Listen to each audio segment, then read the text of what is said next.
Yeah, only my mum calls me Antonio, and when she does, I know I've done something wrong. Londoner, big football fan, designer, Portuguese, British. By not doing anything else. And what I mean by that is literally blocking out time. So normally the first like half an hour is just getting into it, and then, so I'm not very good at like multitasking. If I want to design something, I'll need to just block out and focus on it. I think going back to what we were saying before, actually not taking in any content.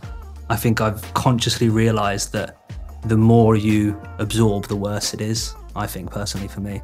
I think you need to like know about things, but at the same time, there's so much content now, you have to actually make a conscious decision to pull out.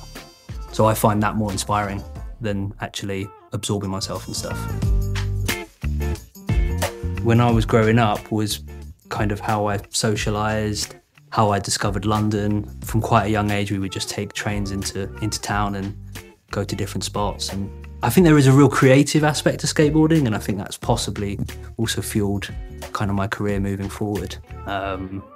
Because it's about how you look at certain obstacles and what you can do on it. And actually, skateboarding, what's amazing about skateboarding is it isn't necessarily about what you do, it's about what you do. So someone can do the most amazing thing down 500 stairs, and another person can just push and do a pop shove it, and I might prefer that to that, if that makes sense. So it's not actually necessarily about skill, it's about swag and style, and it's about your kit and stuff like that.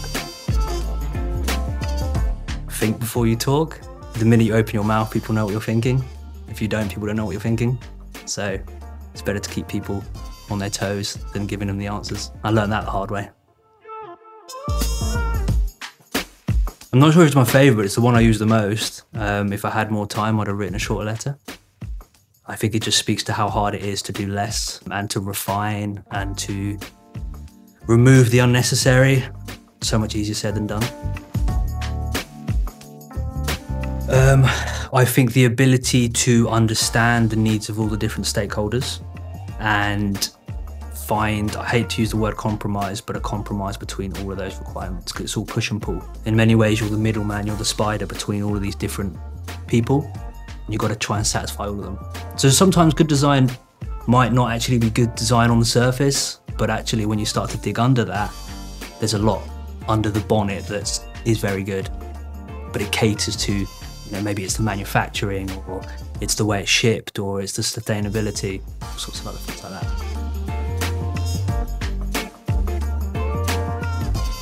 Communication.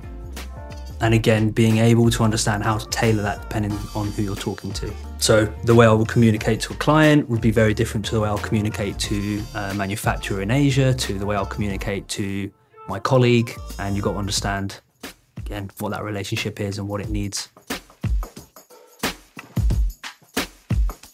I was going to say probably a better relationship with industry, just in that I think a lot of design is removed from industry and how things are made. And I actually think through understanding how things are made and the process of that, can we really answer questions around sustainability and things like that.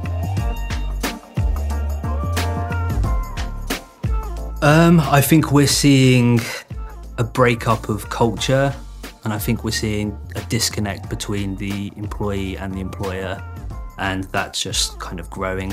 Clearly, I think hybrid working is here to stay, but it's how do we make that connection with the people? It's all about community, isn't it? And I think the community generally in society has been breaking down, and I think community in the workplace was possibly one of the last few places that everybody was at least connected to a community, and that sense of community is evaporating as we're all becoming separated from the space. And really a workplace is no longer a place, it's an experience.